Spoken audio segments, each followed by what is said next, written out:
in our minds, I think that a lot of people think Dubai is so expensive, but being from New York and living in London, Dubai, the cost of living in Dubai is much cheaper. And as an American citizen, we still have citizenship taxation. So the sell of it being tax-free isn't true.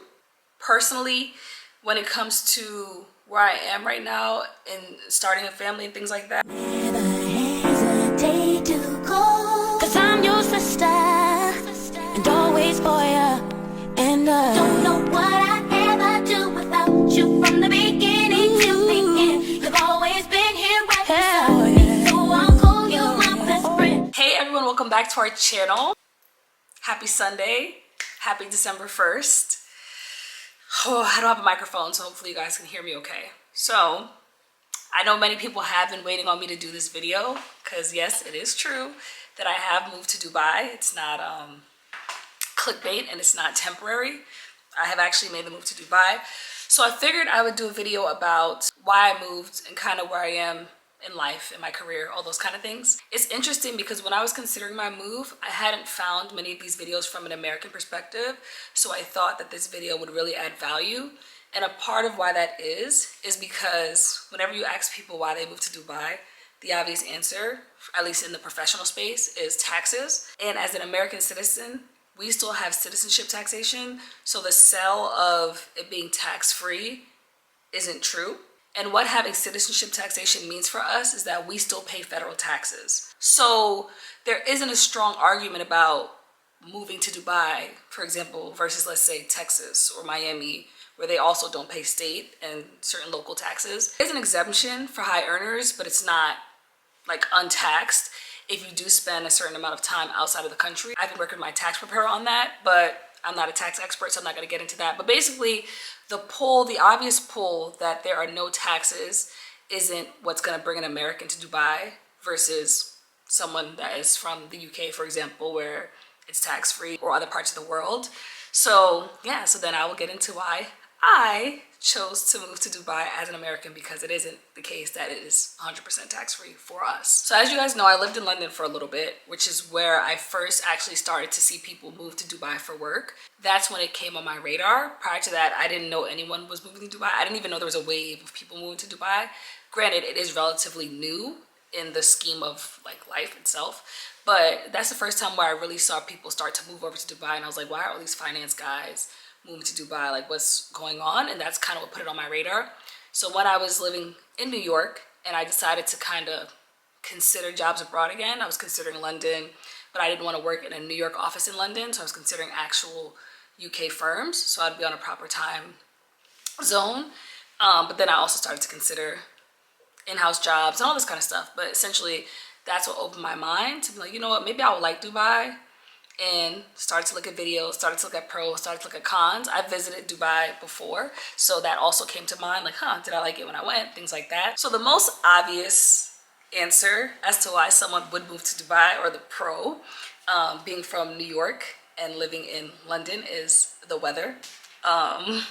You know, Dubai is hot all year round. So right now it's their winter, but it generally is around 80 degrees and it feels amazing. Everyone always comments on the fact that I moved during the perfect weather, because during the summer it gets a bit too hot. But that is something I considered, and it is a pro, because a lot of expats do spend a lot of time outside of Dubai during the summer. So it was like, okay, well, that's something that may be able to be done, which is nice, that I could spend my summers in Europe or some type of mix there. So that was one of the pulls. Like, I like living in London. Okay, now this is an opportunity that will allow me to spend a lot of time in one place and sometimes somewhere else. I know when Angel and I went to Antarctica, that was something that we kind of opened our minds to, that people spent time on multiple continents, and this idea that we have to be kind of stuck in the box and live in one place isn't actually what has to happen. You know, you could create your own life essentially. So that presented that opportunity. Well, okay, people go away for the summer. I can spend summers in Europe and things like that while still being in Dubai when the weather is perfect during the fall and winter, well, during the winter months. So yeah, so that was, so weather literally is one of them. And in addition to weather, proximity. So as you guys know, Cape Town is my favorite city in the world.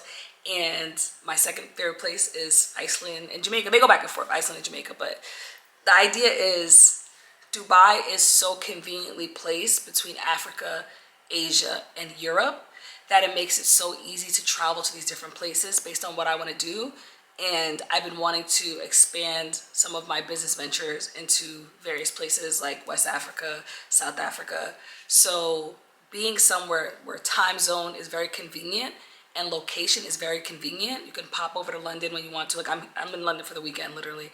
And you can pop over to Cape Town, you can pop over to Ghana, like all these places, and where if you're working remotely, time zone is very convenient, and where flights are much shorter than if you're traveling, for example, from New York to South Africa or certain places like that. A major pull for me was literally location and weather. I was like, well, you know, let's try it out for a couple years. I don't like it, I'll leave. But that was kind of the idea of having that was really nice. Another reason I moved is very specific to my practice group, and it was a selling point as I was interviewing with different law firms. And it was the idea that because you're working with clients in the Middle East, they aren't the traditional clients that you would find working at law firms in America. And because of that, there's a bit more turning the wheels that you do in your mind, and then there's a bit more ability to get creative. The work is much more meaningful and impactful. So the idea of working with a new kind of client base, and even the idea of the wealth transfer from the West to the East, all these kind of things is what drew me in. I won't be doing the same thing that everyone is doing all the time, contributing to just like making a bunch of people richer or companies, the same kind of companies. There's a new kind of client. It's an interesting client. You're working with people that are interesting. And then also, to that point, to the career point of it, I feel as if Dubai is a place where everyone is very nice and kind, but at the same time, there's this hustle and bustle. And remember, if you remember, one of the reasons why I left London is that I felt like it was a bit too slow for me when it comes to that regard. So even though Dubai is also a slower pace of life, there's this like entrepreneurial hustle and bustle that you just find amongst everyone. So you can go on a date with a random person and you don't really have to kind of have that, well, what are you doing? Are you at home? Like all those kind of things. Where it's like everyone is kind of hustling and bustling and they're doing their thing. Obviously, there's negatives to that. Like, for example, the fact that a lot of people come to the region for a few years. They try to make some money and then they go, or they come for a few years, they stack up, they leave. So if you're trying to actually plant roots, it's a little difficult. But that's something I'm still kind of figuring out myself when it comes to relationships, and if I want to have a relationship there and start a family there, those kind of things. All that was a long-winded way to say kind of navigating my practice in a way that's a little different, because I was considering whether or not I wanted to change practices and practice something else. So the idea to kind of rethink what I've already been doing was a real pull for me. Well, I guess since I already kind of touched on the planning roots and relationship portion of things, just personally, when it comes to where I am right now and starting a family and things like that, I feel like I'm just decentering that as like the most important, or one of the most important parts of my life, which is why I was like, you know what, why not move? I think prior to that was kind of one of the, maybe if not the, one of the top 3 important things to me in my prior relationship. But now I'm single, so I'm just in a place where I could focus on other things and not necessarily kind of be like dating so much and trying to take everything so seriously, and you know, it's time to start a family, it's time to do this, it's time to do that. It's just a place where you can have fun with your life and kind of just see where things go. And then also, because it's an emerging market, I can spend a lot more time building for myself, which is interesting. It's interesting because I know I've always said, and I still feel this way, I never wanted to be an entrepreneur, but I always have been business minded and wanted to get into different kinds of businesses and different kinds of income streams. Even though I'm working a full-time job and I like that, I think it does create a sense of opportunity because it's an emerging market. You have different kinds of loans, like, you know, now I have a bank account in the region and I can have access to different kind of things like that. So that one is basically just like decentering the idea that I want to start a family right now and just letting it happen when it happens, and then just focus on building other things, if that makes sense. And I do think Dubai is a good place for me, for myself, to do that. I'm not saying for everyone. Another reason I decided to move to Dubai was because of the fact that there is a diversity of people, which I like. So obviously there are large groups that are expat groups, and there aren't a lot of Americans, and I actually kind of like it a little bit. I wanted to meet more Americans, just obviously because we are all just as humans attracted to familiarity. But I do think having to delve into another culture and meet people and make friends and all these kind of things when people are so different from you allows you to just grow. And as you guys have probably learned from watching us on this channel, I am someone that's very growth oriented, and I love the idea of growing and changing and becoming better people, being a better person, and kind of just being on that journey. And I do think that because of the fact that you're going to be met with so many different people all the time, Dubai is a great place for that. And then even to the cultural point, and I know this is counter to what a lot of people think as American, which is kind of why I wanted to capture my journey as best as possible to kind of demystify things. They treat women very well, which I like. So in a lot of cases, I do like to be treated as fragile, and it's nice. And especially when it comes to like relationships and all these kind of things. But anyway, that's besides the point. So in Dubai, they treat women very well. And I've noticed that like when I go into restaurants, or even if my Uber driver is picking me up, like they're just very kind and nice to you. Sometimes I'll be walking on the street, and if a man is walking in front of me, he'll like step out the way. He's like, sorry, miss, all these kind of things. So yeah, I think that as a whole, when it comes to socially, I don't really know much yet about the political structure and all these kind of things. I'm learning. And then also there are a lot of facilities and things like that that are just for women. So for example, my gym, and I know that this is a thing in some gyms in the US, because Angel was telling me that that's how her gym is in Texas, but I had never seen this before, especially not on this scale where it's like everywhere. So they'll have like women's only portions of the gym, which is nice, right? Because sometimes you just don't want to work out around men, depending on how you're feeling.